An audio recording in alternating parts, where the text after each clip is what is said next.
नेहा में homemade classes. आज हम क्लास 10 का चैप्टर 4 में 4.3 एक्सरसाइज का क्वेश्चन नंबर 10 कर रहे हैं, जो कि speed time related word problem है। और मैंने पहले भी बताया कि स्पीड टाइम रिलेटेड जो भी आपकी वर्ड प्रॉब्लम्स होंगी वो बहुत ही इंपॉर्टेंट वर्ड प्रॉब्लम है। So it is also a important problem. बहुत बार एग्जाम में आपके पास ये क्वेश्चन आता है और 4 मार्क्स का क्वेश्चन होता है ये, है ना। What is this? An express train takes 1 hour less than a passenger train to travel 132 kilometre between Mysore and Bangalore. दो सिटीज है मैसूर और बैंगलोर, उसके बीच में 132 किलोमीटर का डिस्टेंस है और इन दोनों सिटीज के बीच में दो ट्रेन्स चल रही हैं, एक एक्सप्रेस ट्रेन है और एक पैसेंजर ट्रेन है। तो क्वेश्चन में बोला है आपको कि express train takes 1 hour less than the passenger train। Express train क्या है? जो डायरेक्ट जा रही है, और पैसेंजर ट्रेन जो है वो बीच बीच में रुक रुक कर जाती है। तो एक्सप्रेस ट्रेन जो लेती है 1 hour कम लेती है, मतलब उसकी स्पीड ज्यादा होगी, फास्ट जा रही है वो। तो express train takes 1 hour less than the passenger train. If average speed of the express train is 11 kilometre per hour more than that of the passenger train. तो सिंपली आपको यहाँ पर लिख के दिया है कि एक्सप्रेस ट्रेन की जो स्पीड है that is 11 kilometre per hour more. Speed ज्यादा है, दैट मींस कि वो जल्दी पहुंच जाएगी, है ना, टाइम कम लगेगा। वही यहाँ पर आपको क्वेश्चन में दिया था कि टाइम 1 घंटा उसे कम लगता है जब उसकी स्पीड पैसेंजर ट्रेन से 11 किलोमीटर पर आवर ज्यादा है। Then find the speed, average speed of the two trains. तो दोनों ट्रेन्स की जो स्पीड है वो आपको कैलकुलेट करके बतानी है। तो सिंपली हम यहाँ पर पैसेंजर ट्रेन को अगर हम x kilometre per our speed ले तो एक्सप्रेस ट्रेन की क्या हो जाएगी? 11 किलोमीटर पर आवर ज्यादा, मोर, दैट मींस x + 11 हो जाएगा आपके पास। तो late the speed of passenger train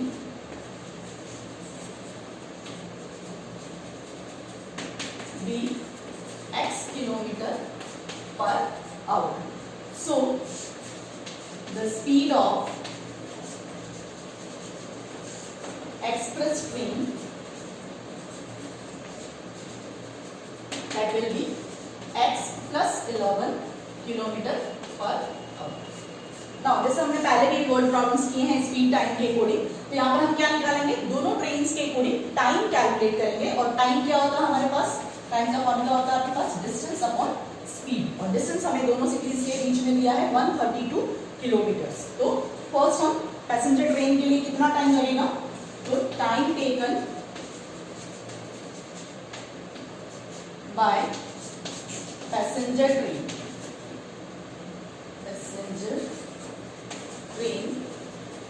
let it be t1।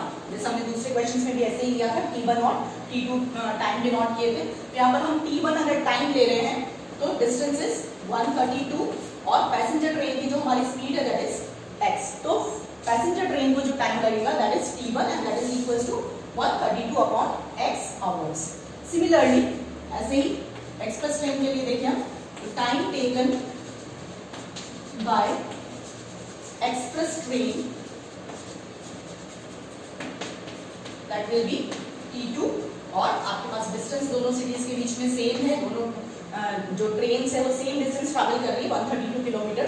और यहाँ पर एक्सप्रेस ट्रेन की जो हमारी स्पीड है दैट इज x + 11। सो हमारा टाइम हो गया 132 upon x + 11 hours. Now simply अब जो इक्वेशन बनानी है आपको, टाइम हमने डिनोट करके बता दिया। हमें फर्स्ट स्टेटमेंट में दिया था कि express train takes 1 hour less than the passenger train, क्योंकि एक्सप्रेस ट्रेन की स्पीड ज्यादा है। तो सिंपली हम यहाँ इक्वेशन बनाने के लिए क्या कर सकते हैं कि टाइम का कंपैरिजन दिया है कि पैसेंजर ट्रेन जो है वो ज्यादा टाइम लेती है, दैट मींस उसका टाइम माइनस एक्सप्रेस ट्रेन है वो ज्यादा स्पीड में चल रही है तो उसका टाइम कम है। तो इन दोनों के टाइम के डिफरेंस को दिया है आपको 1 hour। ठीक है, तो this is the important step जो आपको प्रॉपर्ली सही लिखनी है ना। और टाइम t1 क्या है हमारे पास? जो पैसेंजर ट्रेन है उसका टाइम था आपके पास 132 upon x and the t2 that is of the time taken by express train that is 132 upon x + 11 equals to 1। Now अगर आप स्टूडेंट ये इक्वेशन सही लिख देता है तो नॉर्मली उसके आगे का क्वेश्चन प्रॉपर्ली सही हो जाता है, बट मेनली स्टूडेंट यहीं पे आके मिस्टेक करता है ना। अधिकतर स्टूडेंट क्या करते हैं 132 upon x + 11 minus 132 upon x that is equal to 1। अगर आपने ये अपोजिट कर दिया ये रॉन्ग हो जाएगा आपके पास, है ना। तो आप सिंपली अगर टाइम को माइंड में रखोगे तो बहुत इजीली और सही इक्वेशन आप फ्रेम कर पाओगे, है ना। सिंपली हम ग्रेटर टाइम, जो ट्रेन ज्यादा टाइम ले रही है उसमें से जो ट्रेन कम टाइम ले रही है उसको डिफरेंस कर रहे हैं, माइनस कर रहे हैं, तो आपके पास 1 हो रहा है। तो हमारी पैसेंजर ट्रेन है, रुक रुक कर जाती है, टाइम ज्यादा लेती है, तो पैसेंजर ट्रेन का टाइम माइनस एक्सप्रेस ट्रेन है वो बहुत फास्ट जा रही है, स्पीड ज्यादा है उसकी, तो उसका टाइम कम होगा। तो पैसेंजर ट्रेन के टाइम में से एक्सप्रेस ट्रेन का टाइम हमने सब्ट्रैक्ट किया, सो आपको 1 आवर मिल रहा है। नाउ फॉर सॉल्विंग दिस, इसको सॉल्व करने के लिए स्पेशल पैटर्न मैंने बता रखा है कि जो भी ऊपर न्यूमरेटर का टर्म है सेम डिस्टेंस होता है तो हम कॉमन निकाल लें और फिर आगे एलसीएम वगैरह लेके करेंगे तो इजीली आपका आंसर आ जाएगा। So after this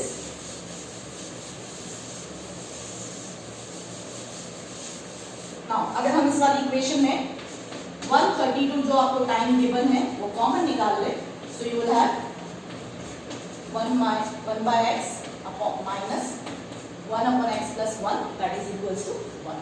Now in bracket take the LCM, क्या हो जाएगा हमारे पास दोनों ही फैक्टर्स आपके एलसीएम में आएंगे, x and x plus 11, here it is x plus 11 minus x and this is equals to 1. This x get cancelled, okay. Now here it is 132 into 11 और ये डिनोमिनेटर पार्ट हम इधर ट्रांसफर कर दें, cross multiply करके x into x plus 11 यहाँ आ जाएगा। Again on solving this 132 into 11 is 1452 and here it is x square plus 11x और अगर ये वाली टर्म हम इस तरफ ट्रांसफर कर दें तो इक्वल टू 0 में आपके पास क्वाड्रेटिक इक्वेशन फ्रेम हो जाएगी। So it is x square minus plus 11x and minus 1452 equals to 0।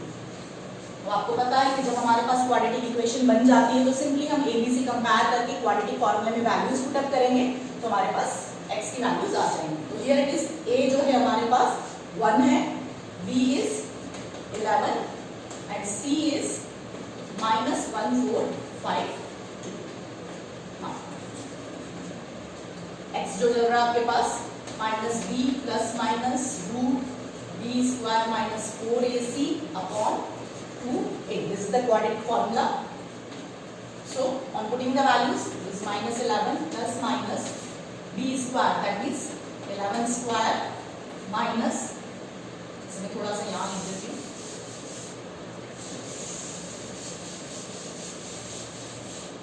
क्या आ रहा है हमारे पास x equals to minus 11 plus minus b square is 11 square minus 4a is 1 and c is in minus, that is 1452 upon 2 into a, that is 2 into 1. Now on simplification this minus 11 plus minus is 121, 11 plus square and minus minus is plus. Now 4 into 152 is 8, 20, 16, 17, 18, 1, 4, 5, 8, 0, 8.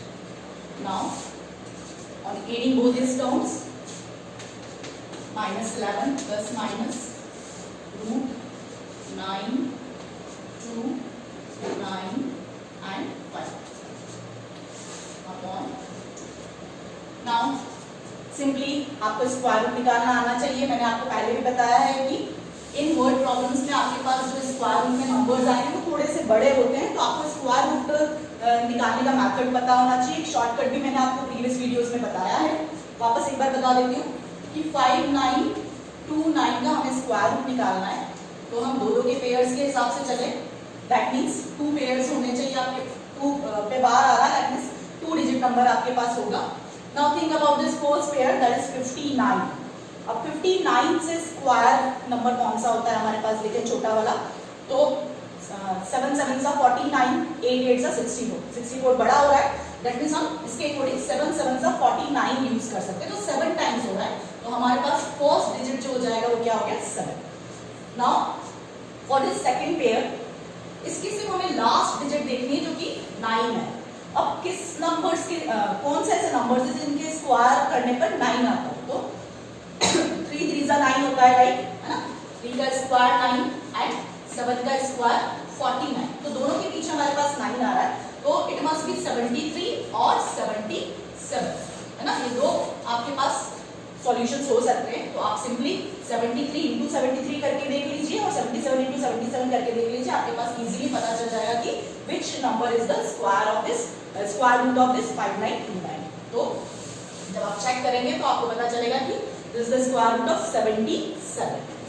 So we have x equals to -11 plus minus 77 upon 2।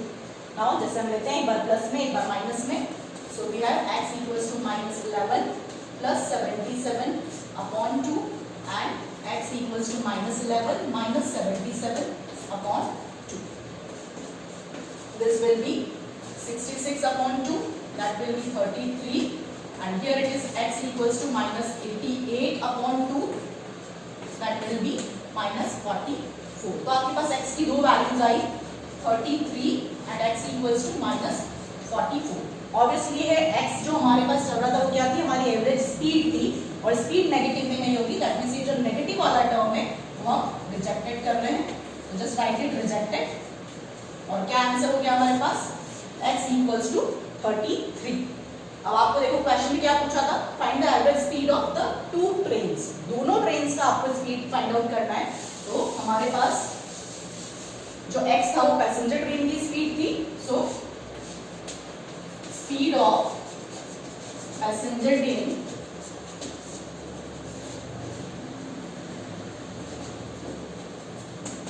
that will be equals to 33 kilometre per hour, and जो express train है उसकी speed of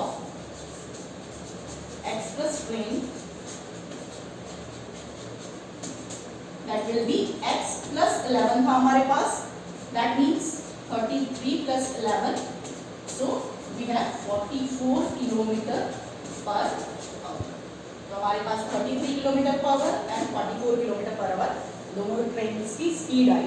अब कुछ student क्या करते हैं 33 ये आ गया, यहाँ पे भी हमारे पास 44 आ रहा था, तो ऐसा नहीं कि 33 और ये 44 आपका आंसर है, कि नेगेटिव है, इसको रिजेक्ट करना है, और फिर आपके पास 33 में 11 प्लस करके नेक्स्ट जो सेकंड ट्रेन है उसकी स्पीड आ रही है। तो ये बहुत ही इंपॉर्टेंट आपकी वर्ड प्रॉब्लम है, आगे भी जितनी भी वर्ड प्रॉब्लम ने टाइम डिस्टेंस के अकॉर्डिंग करी है उसे भी आप देखिए, प्रिपेयर करिए ढंग से, है ना। Now we have the next question, question number 11। Now our next problem, question number 11। Sum of the areas of two squares is 468, and if the difference of their perimeters is 24, find the sides of the two square। ये word problem भी बहुत ही important है, और इस year जो आपका board exam था उसमें भी ये सेम क्वेश्चन आया था, लेकिन ये जो वैल्यूज है आपकी, है ना, नंबर्स जो दिए 468, 24 पैरामीटर दिया वो चेंज कर दिया था, बाकी एज इट इज क्वेश्चन आपके तीनों सेट्स में था। ओके, तो ये बहुत ही इंपॉर्टेंट क्वेश्चन है। क्या दिया था इसमें हमें कि दो स्क्वायर्स है, दोनों के एरियाज का सम करें तो हमारे पास 468 आएगा, and if the difference of their parameter, दोनों के पैरामीटर्स का डिफरेंस करें तो हमारे पास 24 आएगा, है ना। तो दोनों की साइड्स निकालनी है। तो सबसे फर्स्ट सपोज कि हम फर्स्ट स्क्वायर जो है उसकी साइड x ले लेते हैं, और लेट द अनदर स्क्वायर जिसकी साइड आपके पास y। तो अगर हम एरियाज की बात करें तो फर्स्ट स्क्वायर का एरिया क्या होगा आपके पास, x square side into side, और सेकंड वाले का क्या होगा, वाई स्क्वायर। ऐसे अगर हम पैरामीटर्स की बात करें तो पैरामीटर ऑफ स्क्वायर क्या होता है, 4 इनटू साइड, तो इसका पैरामीटर हो जाएगा आपके पास 4x, और इसका पैरामीटर हो जाएगा आपके पास 4। नाउ अगर हम इक्वेशंस फ्रेम करें तो सिंपली क्या हो जाएगा, ध्यान से आप रीड करो, आपके पास सिंपल सी इक्वेशंस आ जाएंगी कि सम करना है दोनों के एरियाज का, तो इन दोनों के एरियाज का सम करेंगे हम तो 468 आ जाएगा। पैरामीटर का डिफरेंस पूछा है तो 4x माइनस 4y करेंगे तो हमारे पास 24 आ जाएगा। यहाँ पर हमने 2 वेरिएबल्स में लिया है ना, तो कोई प्रॉब्लम नहीं, हमने आगे भी कुछ क्वेश्चंस में 2 वेरिएबल में वर्क किया है, तो आप देखोगे कि जब हम 2 वेरिएबल्स भी लेकर चल रहे हैं तो आगे जब आप प्रोसीड करोगे दोनों इक्वेशंस के हिसाब से, तो जब हम वैल्यूज पुट अप करेंगे लास्ट में आपके पास सिंगल वेरिएबल में क्वाड्रेटिक इक्वेशन आ जाएगी। ठीक है, तो यहाँ पर let the side of two squares be x and y। ये दोनों स्क्वायर्स जो है एक की साइड x मानी हमने और एक की y मानी हमने, it is in metres. Now according to question कि फर्स्ट हमारे पास इक्वेशन क्या हो जाएगी, द एरियाज का sum, that is x square plus y square, that is 468. This will be the first equation. और सेकेंड इक्वेशन के लिए बोला है कि दोनों के पैरामीटर्स का difference, that means 4x minus 4y that is equals to 24. ऐसे भी आप ये चीज भी ध्यान रखिए कि जितने वेरिएबल्स आप क्वेश्चन में लेकर चल रहे हो, है ना, उतनी ही इक्वेशंस आपके पास होनी चाहिए, तब आपके पास लास्ट में आंसर आप फाइंड आउट कर पाओगे। जैसे मैंने 2 वेरिएबल्स लिए हैं, तो मेरे पास 2 इक्वेशन होनी चाहिए, तो देखो फर्स्ट और सेकंड 2 इक्वेशंस मेरे पास आ रही है, ठीक है। अपने आप को कहीं ना कहीं क्वेश्चन में इस तरह से आपको कोई कंडीशन दे रखी होगी कि आपके पास 2 इक्वेशन बनेगी अगर 2 वेरिएबल लेके चल रहे हो, ठीक है।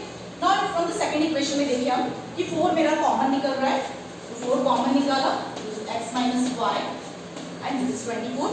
4 अगर हम यहाँ ट्रांसफर करें, so this will be 24 upon 4, that is 6. Now इस इक्वेशन से अगर हम y की x की वैल्यू निकालें ना, क्या हो सकता है, इस y को अगर हम इधर ट्रांसफर कर दें तो x इक्वल्स टू क्या हो गया 6 प्लस y, है ना। अब फर्स्ट इक्वेशन में अगर मैं x की value 6 plus y put up कर दूं तो मेरे पास सिंगल वेरिएबल में एक इक्वेशन आ जाएगी। कैसे आएगी देखो, अगर put x equals to 6 plus y in first equation, क्या आ जाएगा हमारे पास 6 plus y square plus y square equals to 468. Now open this bracket, a plus b whole square वाले टर्म से करना होगा हमें, तो a square plus b square plus 2ab that is 12y, और ये y स्क्वायर ऑलरेडी है तो हम एज इट इज लिख रहे हैं, तो ये आ गया हमें हमारे पास। Now the next one y square क्या हो गया हमारे पास 2y square plus 12y this 36, और 468 को अगर हम राइट लेफ्ट साइड पर ट्रांसफर कर दें तो ये माइनस में आ जाएगा and this will be equals to 0. Now again this is 2y square plus 12y minus, अगर plus minus minus that means you have to subtract it, तो 432 equals to 0. Now you have this quadratic equation और इसमें हम directly quadratic formula में put up कर सकते हैं, but यहाँ पर आप ध्यान से देखिए 2 आपके पास पूरी इक्वेशन में से कॉमन निकल रहा है, तो अगर हम कॉमन निकाल के फिर क्वाड्रेटिक फार्मूला अप्लाई करेंगे तो जो फॉर्मूले में आपके पास वैल्यूज होगी वो थोड़ी छोटी होगी, तो कैलकुलेशन करना इजी हो जाएगा। तो I am taking 2 as a common part from here. अगर हम 2 कॉमन निकाल लें तो हमारे पास क्या आ जाएगा y square plus 6y minus 2 1 and 6 equals to 0. 0 में चला गया आपका, तो जो मेन इक्वेशन बनी आपके पास that is y square plus 6y minus 260 equals to 0. Now apply that quadratic formula. Here it is a क्या है हमारे पास 1, b is 6 and c is minus 260. ठीक है, अब y में क्वाड्रेटिक है इसलिए मैं क्वाड्रेटिक फार्मूला भी y की फॉर्म में ही लिख रही हूँ, y equal to minus b plus minus root b square minus 4ac upon 2a. Now put the values, minus 6 plus minus 6 square minus 4, a is 1 and c is already negative, minus 260 upon 2 into 1. So on solving you have 6 square is 36, this minus minus plus and 4 into 260, 6 4s are 24, 2 and 6 and 864 upon 2. Now 8 this 864 plus 36 is 900. 900 का आपको इस value निकालना easy है, कोई problem नहीं है यहाँ पर. So we have y equals to minus 6 plus minus root 900 upon 2. So minus 6 plus minus 30 upon 2. अब y की वैल्यू एक बार प्लस में ले रहे हैं हम और एक बार माइनस में ले रहे हैं. So y equals to minus 6 plus 30 upon 2 and y equals to minus 6 minus 30 upon 2. Solve करें अगर हम, so y equals to 24 upon 2, that will be 12, and here y equals to minus 36 upon 2, that will be minus 18 ना, और y की दो values आ रही है, एक नेगेटिव आ रही है और y हमारा क्या था, साइड्स लिए हमने स्क्वायर की और साइड्स कभी भी नेगेटिव फॉर्म में नहीं होगी, तो हम -18 को रिजेक्ट कर सकते हैं। y इक्वल्स टू 12 आया, y इक्वल्स टू -18 आया, तो -18 को हम रिजेक्टेड लिख रहे हैं। So we have y equals to 12 metres. अब y क्या थी हमारे पास, एक स्क्वायर की साइड थी और हमने बीच में x इक्वल्स टू क्या लिया था, y प्लस 6। ये हमारे पास ये आ गई इक्वेशन। तो हम x की वैल्यू इस तरह से निकाल सकते हैं कि y की वैल्यू जो 12y है वो इसमें हम पुट अप कर दें। So we have 18 metres. तो जो दोनों साइड्स हैं स्क्वायर की, है ना, फर्स्ट स्क्वायर की साइड होगी आपके पास 18 मीटर्स और सेकंड वाले की होगी 12 metres. So the answers are 18 metre and 12 metre. बहुत ही इजीली हो जाता है क्वेश्चन, है ना, बट जो पैरीमीटर वाला टर्म है वहां पे भी स्टूडेंट मिस्टेक करते हैं, है ना, और फॉर्मूलाज आपको लर्न होने ही चाहिए, स्क्वायर के पैरीमीटर, एरिया, ये सारे जो भी आपने 6 ऑनवर्ड में सारे फॉर्मूलाज पढ़े हैं मेंसुरेशंस में, वो सारे आपके अभी 10th क्लास में आएंगे, तो वो तो आपको बाय हार्ट लर्न होने चाहिए। Is it okay? सो ये पूरा चैप्टर मेरा कंप्लीट हो गया है। इसके कुछ एक्स्ट्रा क्वेश्चंस जो होंगे वो मैं दूसरे वीडियोस में दूंगी, बट जो टेक्स्ट बुक की क्वेश्चंस हैं, वर्ड प्रॉब्लम्स हैं, वो सारी मैंने आपको यहाँ पर कंप्लीट करा दी। Now I will start your next chapter in next video.